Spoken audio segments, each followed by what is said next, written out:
2262-7728. En Grupo Sónica hay un espacio exclusivo para vos. Centro Despachantes de Aduana de la República Argentina. Desde 1912, facilitando el comercio exterior. Trabajamos cada día representando y defendiendo los intereses de todos los despachantes del país. Hoy, somos más de 3.800 socios, contamos con 21 filiales y corresponsalías en todo el territorio nacional y trabajamos todos unidos con el objetivo de seguir haciendo crecer nuestra profesión. Con nuestro programa Mejora Continua, brindamos capacitaciones, asesorías normativas y de clasificación, realizamos seminarios internacionales y gestiones propias y conjuntas con las entidades del comercio exterior. Informate en www.cda.org.ar. Seguinos en Facebook, @Centro Despachantes, Twitter, CDA Rep Arg, Instagram, CDA Rep Arg.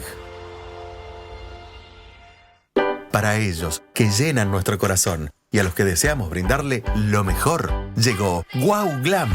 Diseños perrunos, confección de ropita a medida. Vos elegís el modelo, las telas y Wow Glam lo hace realidad. Un diseño único como tu amor de 4 patas. Visítanos en Instagram, wow.glam. ¿Opinás diferente? Contanos. WhatsApp 11 22 62 77 88 11 22 62 7728. Decimos lo que sentimos. Decimos lo que sentimos. Y sentimos lo que hacemos. Sónica Más. Sónica Más. Apasionados por la radio.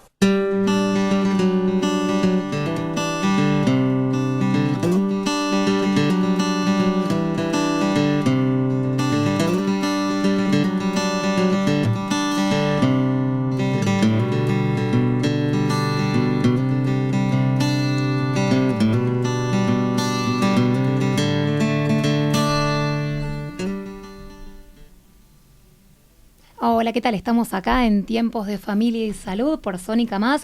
Primer programa, vamos a acompañarlos todos los lunes a las 14 horas.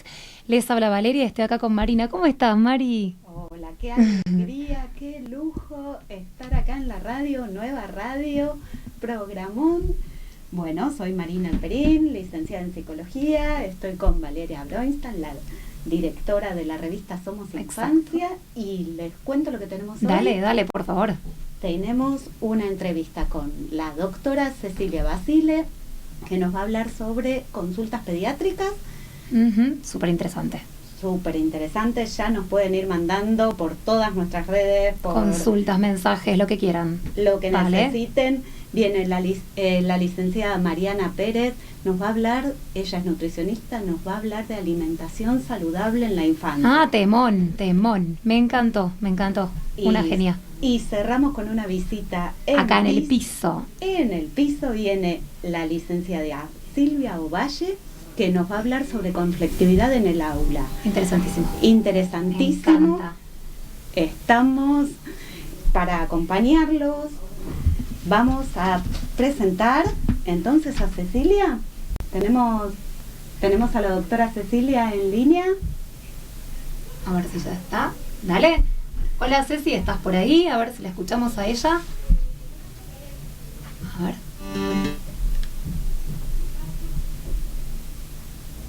Vamos a esperar a ver que estamos comunicándonos con Cecilia Basile. Recordamos que es pediatra y va a hablar de temas súper interesantes, parecido a lo que habíamos hablado la vez pasada, que tiene que ver con esto, ¿no? De las consultas, cuándo es demanda espontánea, cuándo es para guardia.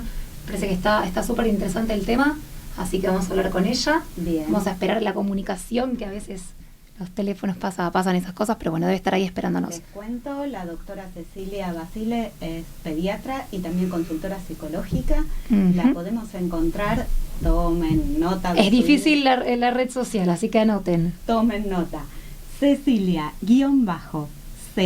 B corta, B larga, _pediatría. Bien. Estamos esperando unos minutitos. ¿Ya está? Dale. A ver si estamos con Ceci por ahí. Hola, Ceci. A ver si la vemos, la escuchamos. Nos quedó ahí. Se hace esperar, está bien, es así. ¿No se la escucha?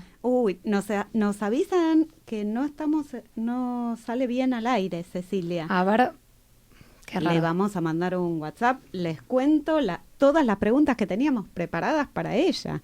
teníamos cuándo consultar, cuántas horas de fiebre consecutiva tenemos que esperar, teníamos erupciones, consultas de demanda espontánea, erupciones en la piel, nos iba a hablar de tos, cómo distinguir una tos con dificultad respiratoria o sin dificultad respiratoria.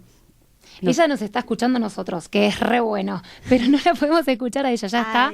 Probamos de vuelta, a ver si estamos. Hola, Ceci. Hola, chicas. Hola, costó, pero viste que es así, se pudo. Aquí estamos. Bueno, habrás escuchado la introducción. Te tiramos todo este paquetón de preguntas. Cecilia, ¿cuándo tenemos que ir a una guardia y cuándo al consultorio? ¿Cuándo es control? ¿Cuándo es una urgencia? ¿Cómo nos manejamos?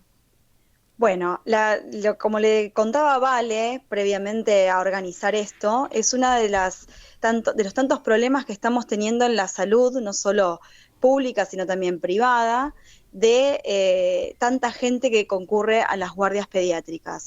Hasta se ha optado por hacer como una especie de turnera, y se da un turno hasta por la madrugada porque se junta tanta gente que hay que sacar turno para ingresar a la guardia. ¿Pero por qué?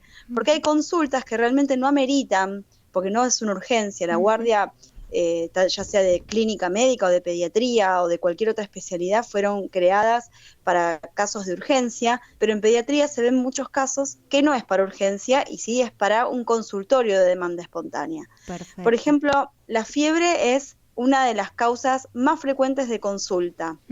Generalmente, cuando concurren, en muchos casos, las mamás que no son primerizas ya saben de que con las primeras 12 o 24 horas de fiebre no es necesario acudir a la guardia o a un control. Te interrumpo un segundito. ¿A qué llamamos fiebre? ¿Fiebre es más de cuánto? Es una buena pregunta. Fiebre es un registro de temperatura de 37,8 o más. Perfecto. Esto ya se considera fiebre. Salvo en bebés, ¿no? ¿En bebés es menos o es lo mismo?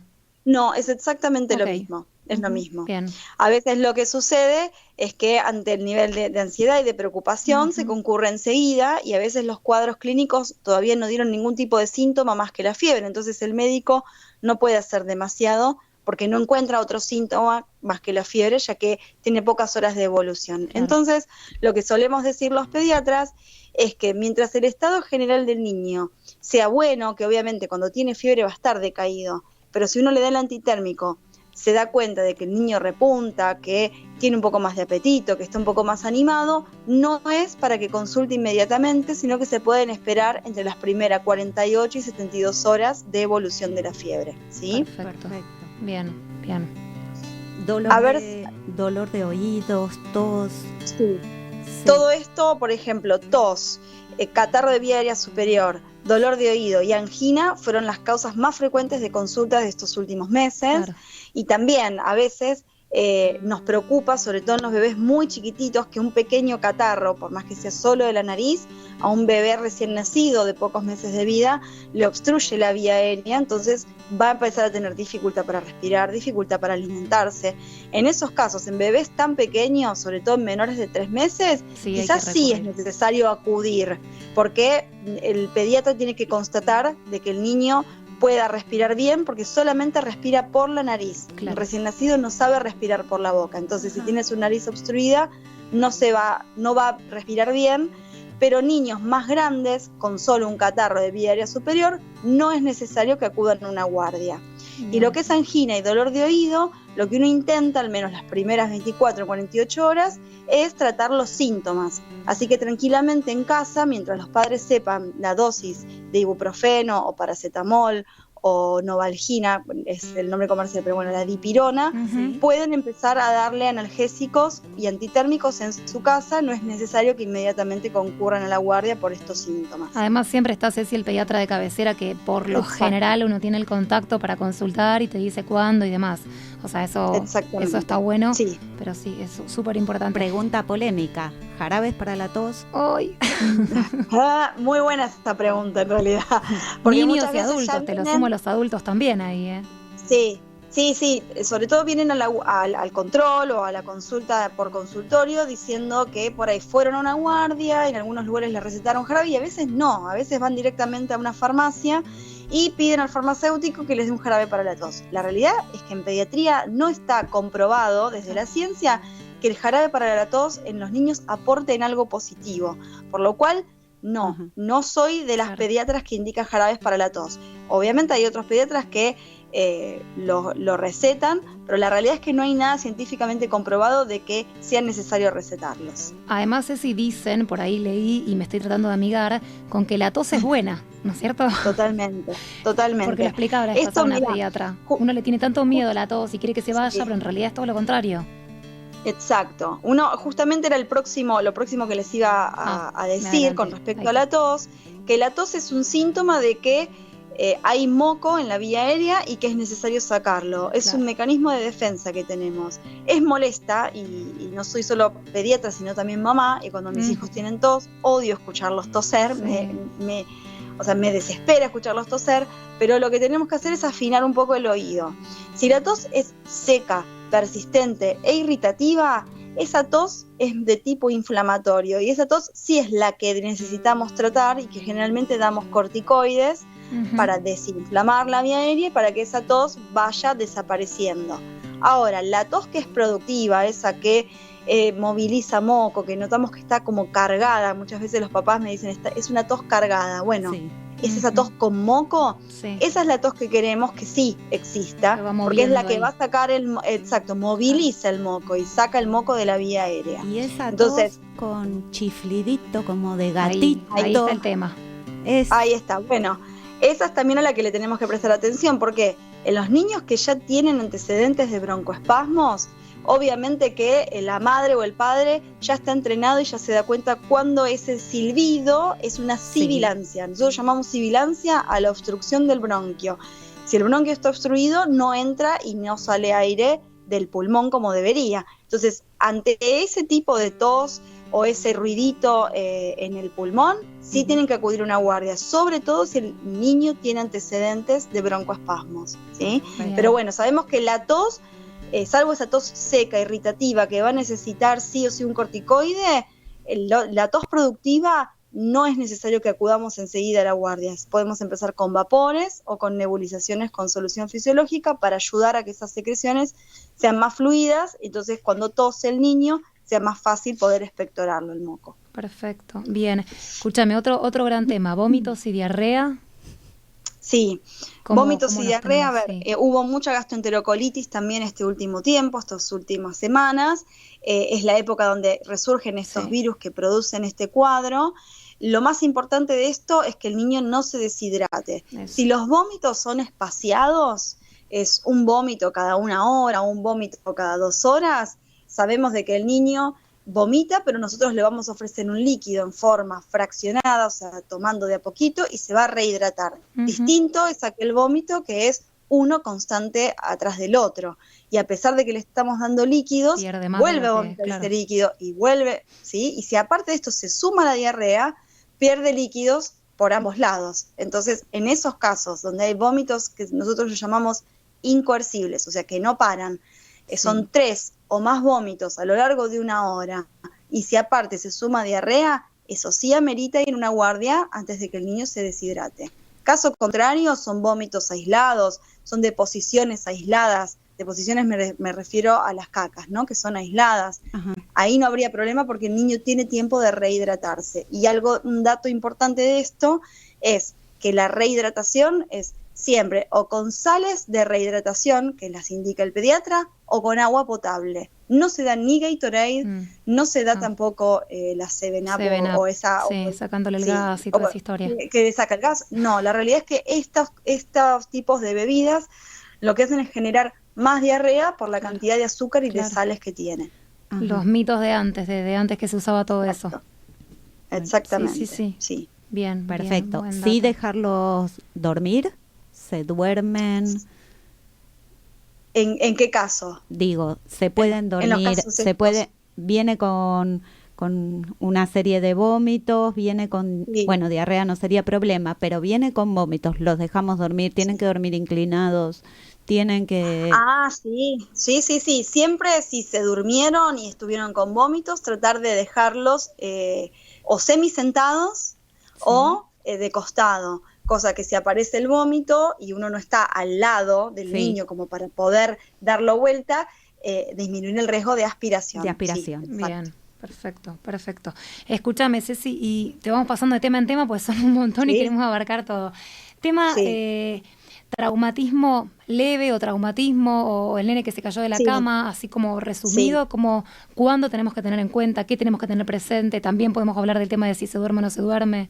Exacto. Bueno, los traumatismos que son muy comunes en la infancia, a ver, el traumatismo que sí o sí tenemos que ir a una guardia es un traumatismo de cráneo, sobre todo, que se genera por altura. Si el niño se cayó de una cama que es de 1 metro o más, que hay algunas camas que son altas, y estaba dormido o estaba saltando arriba de la cama y se cae al piso y cae de cabeza, sí, hay que consultar porque es una caída de altura, sobre todo si están saltando es la altura de la cama más la altura del niño. Claro, ¿sí? Ahora, cuando están dormidos, a veces si la cama es muy alta también amerita. ¿Por qué? Porque caen con todo el peso del cuerpo, ¿sí? Porque estaban dormidos y no es peso muerto, no es el peso de un niño que estaba incorporado.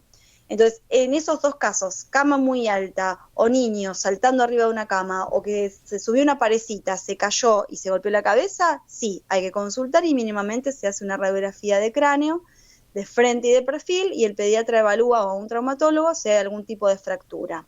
Cuando son caídas desde su propia altura, estaba corriendo, se tropezó, se golpeó la cabeza, se hizo un chichón, eso no ameritaría ir inmediatamente a una guardia, pero sí tener algunas pautas de alarma y de control. Por ejemplo, chichón, bien, ponemos hielo. ¿Qué pasa si a lo largo de las horas empieza a vomitar? Un vómito atrás de otro más? Sí, acudimos a la guardia, porque eso puede ser un signo de que hay algún tipo de hemorragia a nivel cerebral. Entonces, en ese caso, acudimos. ¿Qué pasa si a las pocas horas o al ratito que se golpeó, empieza con que se desorienta, que no sabe dónde está, que estás muy somnoliento y no es por sueño, no es porque le toca justo dormir su siesta, o preguntamos si es un niño que puede hablar, le preguntamos cómo se llama y nos tarda en responder? Obviamente ahí también hay una alteración del sensorio, le decimos nosotros. En ese caso acudimos, ¿sí? Perfecto. ¿Qué pasa si se golpeó y justo es el horario de su siesta o a la noche y se quiere dormir, pero está dentro de lo normal de la rutina del niño? Los dejamos que duerma. No tenemos que hacer como se decía antes, de que no hay que dejarlo dormir por no sé cuántas horas. ¿Sí? Se deja que se duerma, pero quizás teniendo en cuenta que durante la noche lo que podemos hacer es, en el lapso de 2 horas de que se durmió, despertarlo mínimamente y el niño va a empezar a hacer los movimientos que de siempre, se va a quejar como siempre, se va a poner a llorar porque quiere seguir durmiendo, listo, tiene una actitud normal y habitual a la de siempre. Distinto es que lo queremos despertar y lo notamos como que no se despierta y está en una actitud de flacidez, de que su cuerpo no está tenso, no se tensan sus músculos, sino como si estuviera desmayado, ¿se entiende? Entonces, uno conoce a su hijo y se ve algo, vamos, diferente, extraño, raro, y también es cierto que por ahí si sos primeriza, los primeros golpes es como que, bueno, si te deja tranquilo de una guardia, a veces digo, bueno, ante un golpe que tenés duda y que es menor de 1 año, qué sé yo, digo, bueno, también tener en cuenta eso. Digo, en un golpe. Eso siempre, sobre todo si son traumatismos de cráneo. Bien. Por más de que si es una mamá primeriza, no le pasó nunca, es la primera vez, y lo más común es cuando se caen de la cama, si son bebés chiquititos, tiene que ir sí o sí a una guardia porque se le hace una radiografía de todo su cuerpo, ¿sí? Un bebé de menos de 1 año que se cae de la cama, amerita que se le haga radiografías de todo su cuerpo, porque imagínate que tiene huesos mucho más frágiles. Claro, Niños más grandes, obviamente ahí se evalúa. Pero sí, una mamá primeriza ante el primer traumatismo de cráneo probablemente vaya a acudir a una guardia y no va a haber ningún problema.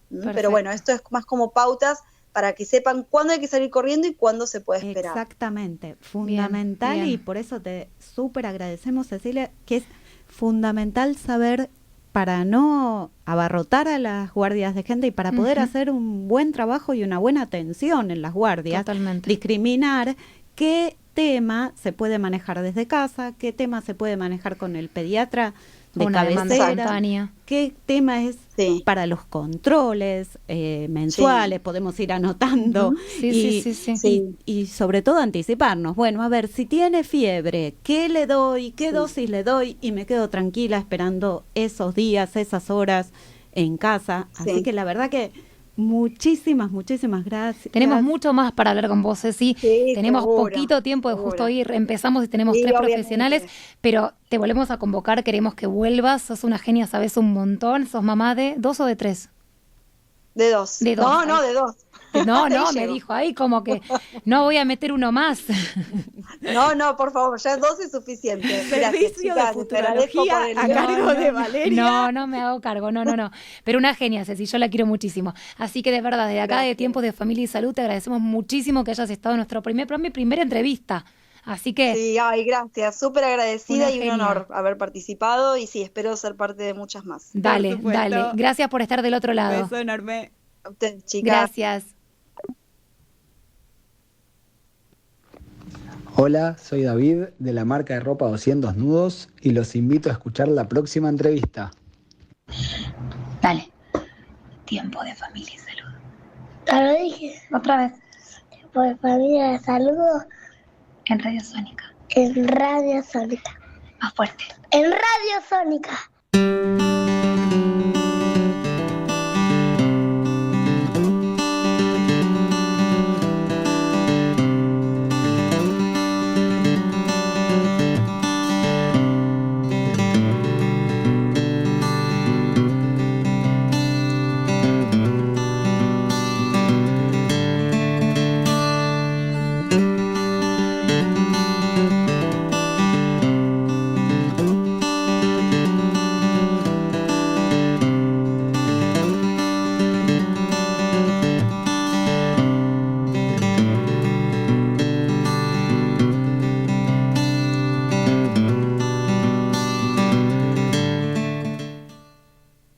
Bueno, seguimos acá en Tiempos de Familia y Salud. Qué buena entrevista. Me encantó.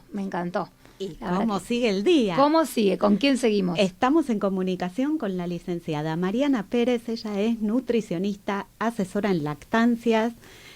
Vamos a hablar sobre alimentación saludable en la infancia, Fundamental. hábitos saludables de alimentación Me en encanta. familias. Pasamos primero la red social de ella para que ya la puedan ir buscando. En Instagram es mp-nutrición saludable. Ella es Mariana Pérez, así que ya los que quieran ir buscándola o algo lo pueden hacer. Nada, como para que lo tengan en cuenta. Después la repetimos al final. No sé si ya está en línea. ¿Ya está? ¡Qué Rafa genia! nos hace que sí. Dale, Mari. Hola Mariana, ¿cómo estás? Bien, todo bien. ¿Cómo todo estás? tranquilo. Gracias por estar ahí en el Bueno. primer programa. Genia.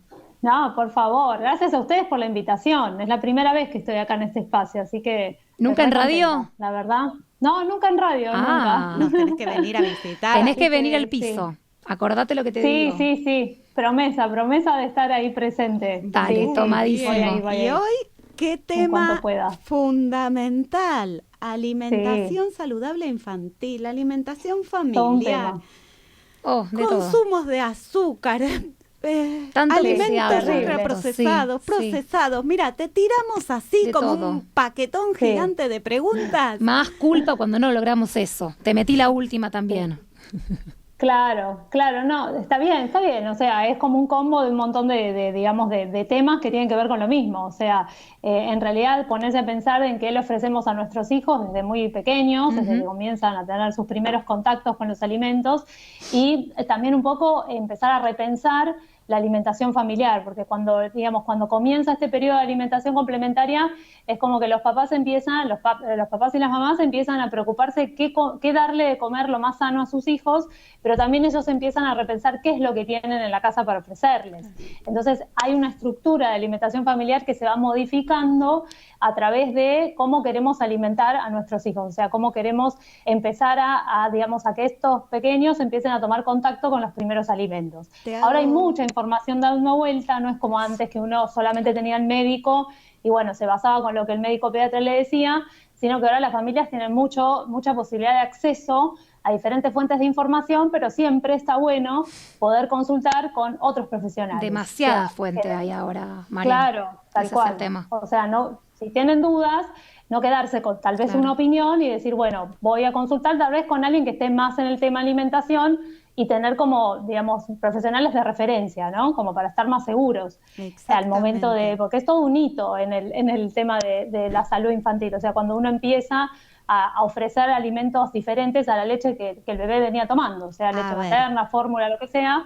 Es todo un hito en el desarrollo. Esa era mi pregunta. Cuando decimos complementaria, se refiere a complementaria a la leche. ¿Y a partir de qué edad, en qué tiempo? A partir de los 6 meses. A partir de los 6 meses es lo que, digamos, se recomienda a nivel internacional. La Organización Mundial de la Salud y UNICEF recomiendan, y todas las asociaciones pediátricas internacionales recomiendan comenzar a partir de los 6 meses a introducir alimentos adecuados a la edad del bebé, a partir de esta edad, porque se considera que su desarrollo neuromadurativo y digestivo ya se encuentra. Obviamente estamos hablando de un bebé nacido a término, ¿sí? Diferente es un bebé prematuro, con algunas situaciones especiales, pero se habla de la normalidad, digamos, del promedio, que se deben introducir a partir de los 6 meses, ¿sí? Gradualmente. Sin dejar la alimentación a base de leche que el bebé venía tomando, obviamente, por eso es complementaria. ¿Sí? Perfecto. Así que, bueno. Y vos decías entonces, ser como muy conscientes y decidir y elegir qué le vamos a ofrecer, y en ese mismo momento de ofrecer, qué vamos a comer nosotros como familia. Somos el ejemplo de eso. Exacto, porque no es solo, digamos, prepararle, obviamente vamos a adecuar texturas, vamos a adecuar algunos alimentos en particular, algunos agregados que por ahí un bebé menor de 12 meses no puede consumir, como ser sal y azúcar. Y esto es importante también saber, lo que viene a colación a esto de que por qué no azúcar hasta los 2 años de edad, que es la recomendación de la Organización Mundial de la Salud, que los bebés y los niños pequeños hasta los 2 años no estén en contacto con los azúcares simples.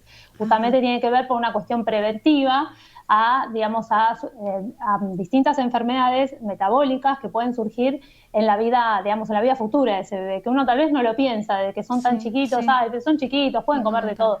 En realidad uno está previniendo cosas que pueden pasar en el futuro.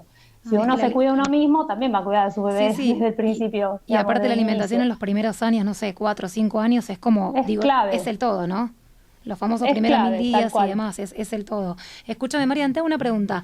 ¿Qué diferencia hay? Porque parece que se sabe y quizás no tanto. Se habla mucho de los ultraprocesados. También están los procesados. ¿Qué sería el ultraprocesado y qué es el procesado? Después vemos lo que podemos hacer, pero no importa. Claro, hay una diferencia, hay toda una escala, una clasificación que está dada, digamos, por organismos internacionales que clasifican los alimentos según su grado de procesamiento, que tiene un nombre especial, que es clasificación NOVA, que en realidad va, digamos, clasificando el alimento de acuerdo al grado al cual ha sido expuesto a diferentes, procesamientos a nivel industrial, con respecto a la modificación que tiene ese alimento de origen natural, cómo se fue modificando. O sea, cuanto más natural sea conservada en sus propiedades, menos procesado va a ser. Y cuanto más agregados tenga y más modificaciones haya sufrido ese alimento, más ultraprocesado, o sea, se va a acercar más a lo ultraprocesado. El ultraprocesado es aquel que está, como en la clasificación, en el último nivel, aquel alimento el cual ha sufrido muchos procesamientos y que se alejó mucho de sus características naturales, ¿sí? con las que ha nacido como alimento, ¿sí? O sea, este es en el caso, por ejemplo, de una harina, en donde si a la harina le agregamos azúcar, grasas, colorantes, saborizantes, lo transformamos en una galletita. Pero el producto base era la harina, ¿sí? Entonces la harina fue modificada un montón de veces y se transformó en un ultraprocesado. Esto es como para que tengan un ejemplo. Pero el ultraprocesado, ¿no son, por ejemplo, los paquetes de galletitas? ¿Lo que ya tiene paquete? Claro, por eso. Okay. Claro, la galletita no la harina comercial pura. Estoy hablando, el paquete de harina No. Claro, perfecto. Estoy hablando de, digamos, una galletita comercial que uno encuentra en un supermercado, en una góndola con un paquete súper atractivo y tiene un montón de ingredientes. Perfecto. Cuando uno lee la lista de ingredientes, hay un montón, más de 5, ya estamos hablando de un ultraprocesado, ¿sí? Y el primero es lo que no más tiene. Eso un día vas a venir a hablar de leer las etiquetas, no dije nada. Pero me parece re importante, viste que el primer ingrediente es el que más hay un montón. Exacto. Bueno, otro tema. Hay un montón de cosas para saber sobre eso. Mariana, te jorobo con un latiguillo mío, algo con lo que vengo así de psicóloga vieja. La alimentación es fundamental, es el primer contacto con el mundo, con mamá, con papá, con el universo, ¿sí? Pero progresivamente pasa, o vengo observando mucho, que a los bebés se los excluye de los momentos de comida de la familia. Y yo soy Exacto. una, pero cierto. hincha, quinotos, abanderada de así tenga 2 meses, 3 meses, 1 año, la sillita o el Sí. cochecito en la mesa cuando comemos todos juntos. El compartir. Exacto. El El comer es compartir un acto social Claro. y es un acto familiar. Exacto. ¿Cómo Y incluimos? nosotros somos, Sí, sí, somos el espejo de ese niño, Claro. de ese bebé o de un niño pequeño. Y hasta antes de empezar a comer, porque el bebé se relaciona con la comida mirando lo que la familia hace también. O sea, nosotros somos como su ejemplo, ¿sí? Su ejemplo primitivo. Incluso en El el que tiene cocinar, contacto, ¿no? o Que sea, estén la familia en la que han nacido, ¿sí? Las personas con las que conviven con ese bebé. Entonces la idea es que ese bebé mire, por lo menos tenga ese acceso a mirar, y cuando empiece a comer poder incluirlo en la alimentación y tratar de comer alimentos similares, ¿sí? Tal vez modificando algunas texturas, algunos agregados, pero que el bebé no sienta que está comiendo otra cosa solito, apartado, ¿sí? Exactamente. Porque no debería ser así. De a poco exactamente. Y ir que integrándolo. exactamente, y que veamos integralmente, vos decías, ¿no? Que veamos integralmente la función de la alimentación. Es el momento Exactamente. en general, bueno, ojalá fueran los momentos de juego también, pero digo, es el momento en el que Sí. las familias estamos juntas.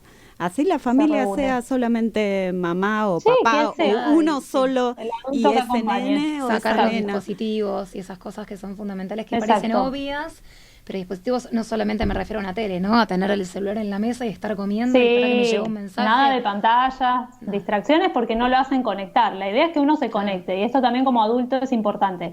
Desde chicos, si a uno no le enseñan a conectar con la comida, y que la comida es un trámite, o sea, solo, digamos, entre comillas estoy diciendo, ¿no? Solo una cosa de hacer una acción, terminarse todo el plato, como que, digamos, lo más importante es terminar de comer todo, priorizar eso y nada más.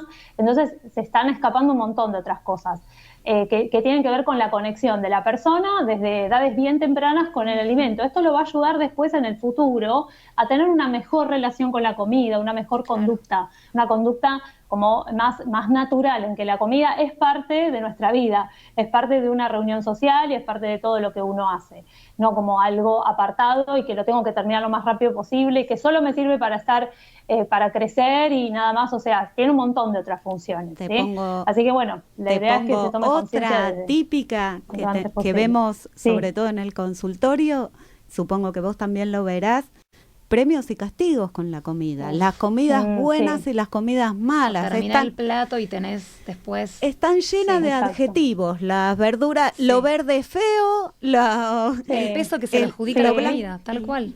Tal cual. Exacto, entonces si te terminás todo el plato vas a tener postre, o te voy a comprar el heladito o lo que sea, o la golosina o el caramelo, pero en realidad eso son, o sea, entre comillas, ¿no? Pero en realidad funcionan como extorsiones.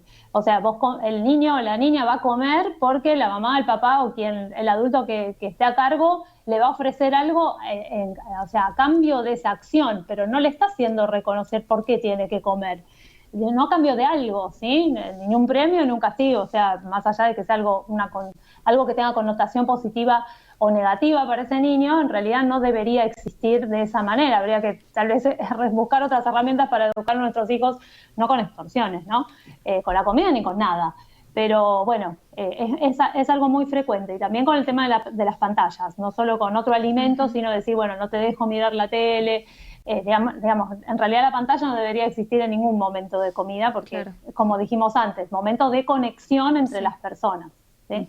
Se pierde un montón. Así que bueno. Y también esto que dijiste, en un momento nombraste postre y dije, nada, viste que ahora todo un poco va cambiando, y en mi época de chica esto no existía, pero de repente el postre va después de la comida, y si por ahí quieren comer la fruta antes, viste que también se está hablando un poco de esto, ¿no? Que se puede, no tiene por qué, el postre es después, digo... El salir de la estructura, Exacto, ¿de qué salir tiene de la ganas de estructura, comer? o sea, la fruta es un alimento más, Claro. uno lo puede comer en cualquier orden, el tema es que deje lugar para que, o sea, uno conoce a su hijo, su grupos hija, de alimentos. y va a tener cierta saciedad, digamos, no dar tal vez una fruta muy seguida, muy pegadita a la comida, porque sabemos que por ahí se llena y después no come, o dar la mitad de una fruta o una fruta más pequeña. O sea, en realidad en cualquier momento se podría consumir.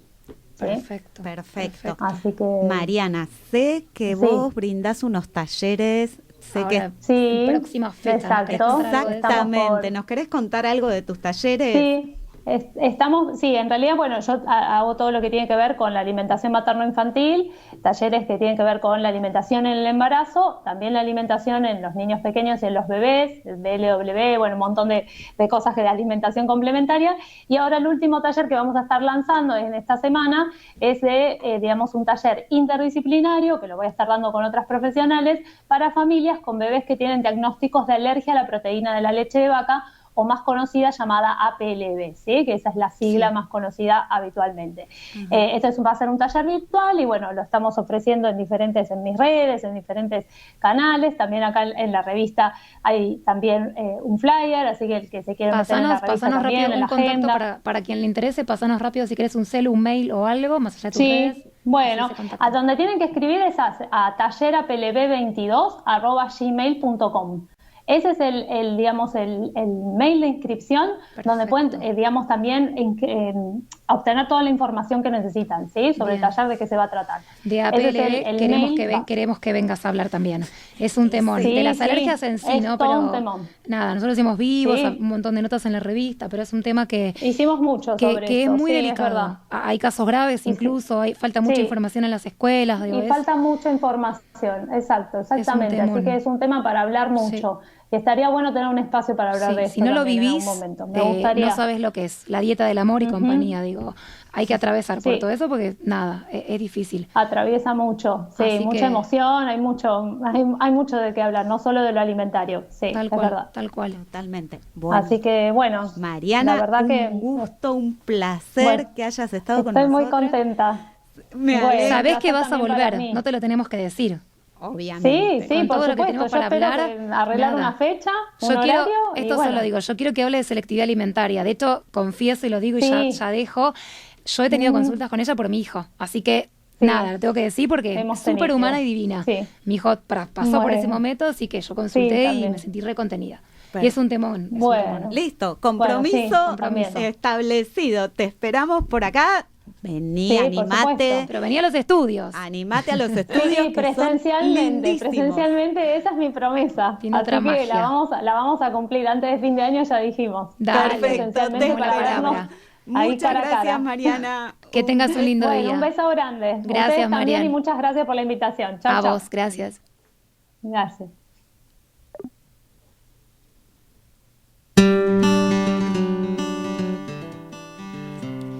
Bueno, seguimos acá en Tiempos de Familia y Salud.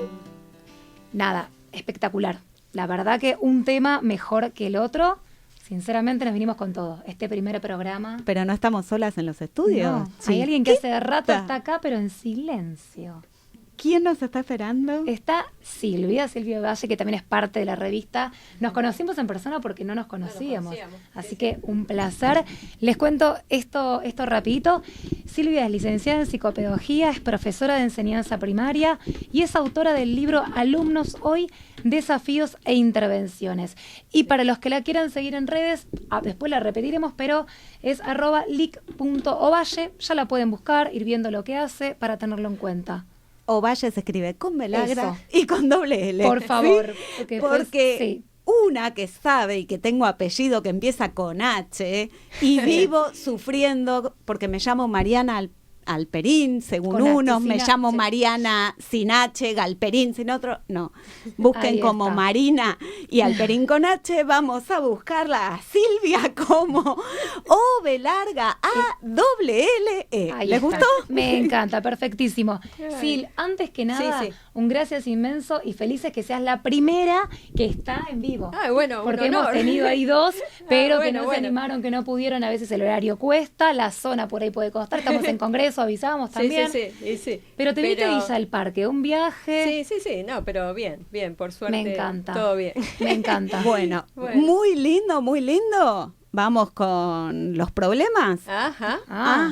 Hoy íbamos a hablar de conflictividad en las aulas. Temón. Uy, terrible. Y de cómo el aula es una cajita de resonancia de todo lo que pasa en el mundo, en las 1000 cabecitas que están presentes en ese aula. Uy, a ver, contanos, ¿qué venís viendo vos de las aulas, Silvia? Bueno, En principio, cuando uno va a hablar de conflictividad escolar, el primer tema, digamos, como empezar por el principio. Y me parece que hay que pensar en el conflicto.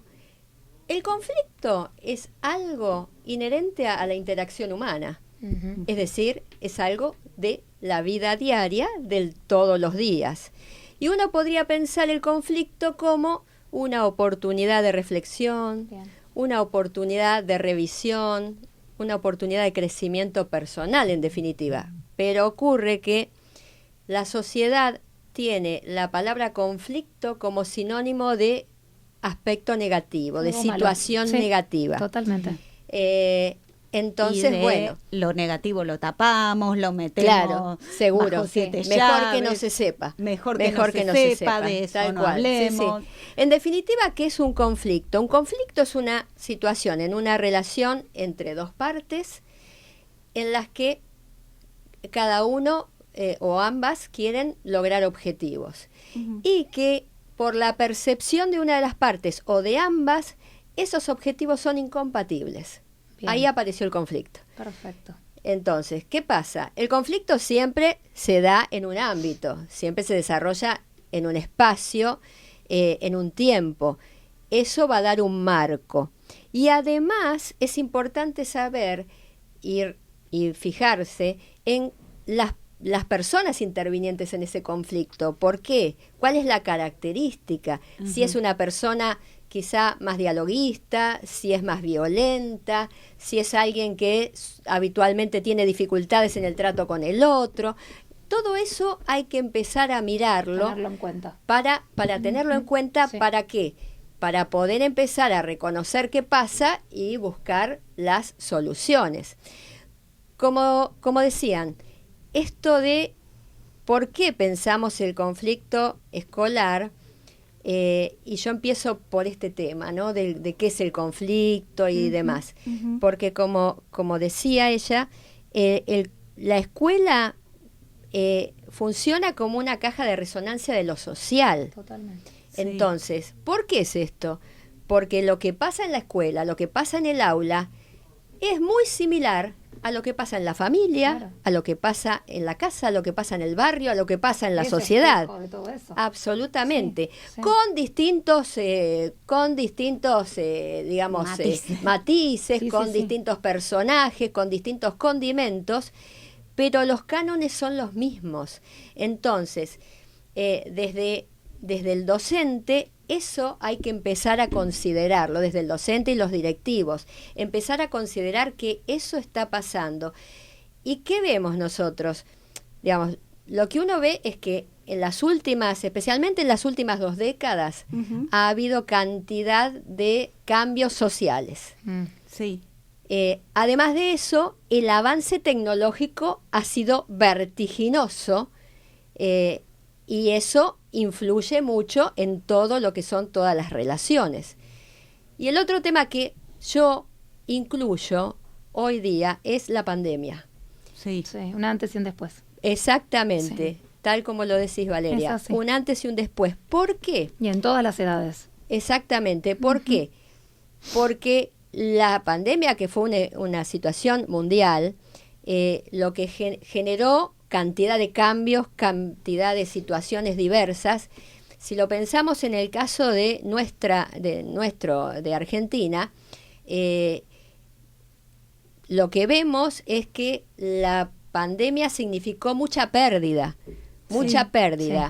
pérdida de vidas humanas, pérdidas laborales, pérdidas económicas, pérdidas de vínculos. Pérdida de desarrollo. De desarrollo, absolutamente. Retrocesos. Sí, retrocesos. Niños y adolescentes fueron los grupos más complicados. Absolutamente, los más chiquitos y los más grandes también. Y los más grandes también. Los adultos más grandes también. Uh-huh. Entonces, todo eso que nos pasó aparece en la escuela. Claro. Uh-huh. Porque apareció en la escuela, en esta escuela a distancia, que fue bastante prolongada, sí, apareció todo eso también, y cuando empezó la presencialidad, también apareció en el aula. Claro. ¿Por qué? Porque los alumnos venían con toda esa carga familiar y porque los docentes y los directivos también venían con toda esa carga. Entonces, convengamos que no fue absolutamente para nadie sencillo de abordar, ¿no?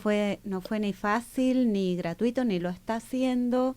No sé, bueno, obviamente vos tenés el contacto con los docentes más cotidianos y todo, pero yo lo que veo es que desde los colegios en general, como institución, se dio por cerrado el tema, se dio por tapado y listo. Nos pasó y acá estamos, seguimos de acá para adelante. Cuando en realidad los ecos de todo eso que ocurrió siguen estando, absolutamente. Y están siendo silenciados o no tratados. Claro. En ningún ámbito, no hay forma de que se exprese la angustia vivida, no hay forma de que se exprese la incertidumbre, el miedo, las broncas, todo, la sensación de pérdida que vos describías. Por eso tantos niños, y calculo adolescentes, adultos también, pero en tratamientos con profesionales aparte, ¿no? Psicólogos, psicopedagogos, fono, por eso hay tanto. Sí, eso es un combo bastante complejo. Pero es esto que ella dice, esto de silenciar. Además, si nos remitimos a la cuestión conflictiva, silenciar algo significa que el conflicto puede ir en escala. Exacto. No lo controlo. Y esto de lo que pasó en pandemia, todo lo que se generó, si no se empieza a hablar, y bueno, seguramente va a traer, es decir, lo que no está puesto en palabras está puesto en acto. Claro. Famosa frase de Papá Freud, que ahí lo tenemos, pero lo que no se habla, se actúa. Es así. Se muestra por otras vías. Seguramente sale, ¿no? Seguramente. Y ahí está el trabajo, digamos, en el aula, en la escuela, el trabajo docente. ¿Por qué? Porque tiene que ayudar a que ese alumno, esa alumna, pueda empezar primero a conectarse con lo que le pasa, a ver qué siente, qué le pasa, y después a poder hablar de eso que le pasa. Entonces, los docentes necesitan empezar a generar ambientes en los que se pueda dialogar, ambientes de convivencia, que es bastante complejo por diversos motivos, pero me parece que, y esto que salió recién en la otra entrevista, esto de que los adultos somos ejemplo. Un psicoanalista italiano, Massimo Recalcati, dice que damos testimonio todo el tiempo, con nuestros decires, con nuestros haceres, con nuestros silencios, con nuestros no hacer. Y entonces, el docente siempre está haciendo, yo siempre cuento, con un grupo que tuve de alumnas en primaria hace muchos años, ya son señoras grandes, y una me dice, no, yo soy docente por vos, Silvia.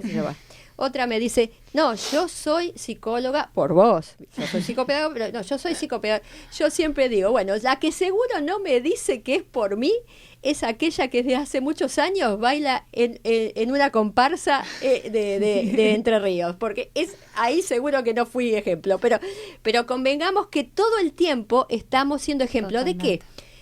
En esta cuestión de los conflictos, si el docente no sostiene su palabra y no tiene capacidad de escucha, no puede escuchar al alumno, no puede escuchar a su colega, entonces difícilmente pueda estar transmitiendo que lo bueno es escuchar, que lo bueno es acordar, entonces esa cuestión de que estamos siendo todo el tiempo ejemplo es lo que los chicos adolescentes, ¿no? Van captando todo el tiempo, ¿no? Yo te escuchaba y pensaba que en toda situación y en todo vínculo, pero bueno, sobre todo en un aula, vamos a centrarnos en el aula, un niño o una niña habla por sí mismo, pero también ocupa un lugar en el grupo, tiene un rol. Seguro.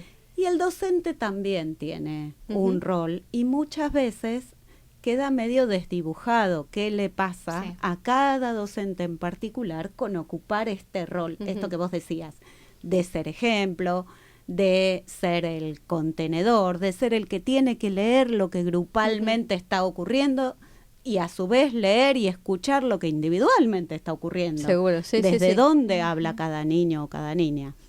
Entonces es muy importante que lo que yo creo es que no se dio espacio a este nivel de conflictos entre qué rol ocupo como docente, qué estoy haciendo acá y cómo hago para leer los conflictos que puedan surgir entre cada niño o cada niña o entre el grupo en general. Seguro, porque evidentemente lo que atraviesa a cada persona es lo que, si no está trabajado en lo personal de cada uno, porque el primer punto es cada uno pensar en sí mismo. Del individual. O sea, si yo no tengo idea de qué cosas me pasan y de cómo reacciono ante ciertas cuestiones que ocurren y demás, me va a costar mucho más entender al otro. Entonces, para poder escuchar al otro y entenderlo, primero tengo que escucharme a mí, pensarme a mí misma, y después, entonces, sí, conectarme con ese otro. Y este tema de generar diálogo es muy complejo. Si pensamos, por ejemplo, hablaban en la otra entrevista de este tema de las pantallas y demás. Toda la cuestión tecnológica lo que ha hecho es favorecer lo individual, esta cosa del individualismo. Me comentaba una docente vez pasada, dice, vamos a una excursión y en el micro yo sentía mucho silencio, y que se estaban hablando entre ellos pero por WhatsApp. Dice, y estaba al lado, en el asiento de al lado, y se estaban mandando el mensaje por el teléfono. Estando en el mismo lugar. Si eso lo pudiéramos tomar, ¿no? Yo una vez entré a un aula y me encantó. Estaban, la docente estaba explicando un tema y agarró y dijo, bueno, ahora desafío. Saquen todos los celulares y vamos a googlear y exponer. Era el tema, claro. Exactamente. En realidad era la guerra de la Triple Alianza, no me lo olvido. Entonces, bárbaro, ¿y qué es hacer una alianza? ¿Y quiénes eran estos tres? Y entonces a cada uno le dio una indicación de googlear una partecita distinta, se exponían entre ellos, compartir la información con el otro. En otro, digo, si podemos usar si se puede el medio para con otros, no con vamos a demonizar no, pero es otro objetivo, además es útil, pero es un objetivo y un fin. Eso, lo que tenemos que hacer es sacarle los adjetivos de bueno o malo, vamos a incluirlo, vamos a pero lo que ella está contando es algo que yo podía haber hecho en persona y hablar con el otro mirando la cara, utilizo un celular que podía ser para otra cosa. Es saludable, pero es una herramienta. Puede ser una muy buena herramienta, pero hay también demasiada cosa negativa quizá en cómo se lo piensa, ¿no? Porque cuesta darle la vuelta a esto, así como ella dice, de buscarle una función que sirva un objetivo que para, sea útil, claro. para ese momento de esa materia. De tomarlo, de incluirlo. También pensaba en la inclusión. Me acuerdo el colegio, primer año donde fue mi hija, allá por la prehistoria, me acuerdo que lo primero que dijo el primer docente en el secundario, claro, los chicos no se conocían, entonces dijo, bueno, agarre a uno y empiece a preguntarle a los demás el nombre y el número de celular y armar un grupo. Y les dieron una actividad que era ver una película que estaba en cartel cerca del colegio con una diferencia de 1:30, 2 horas. Y dijeron, bueno, quédense a comer todos juntos. Claro. No saben no sé después qué resultado dio ese tipo de integración o no.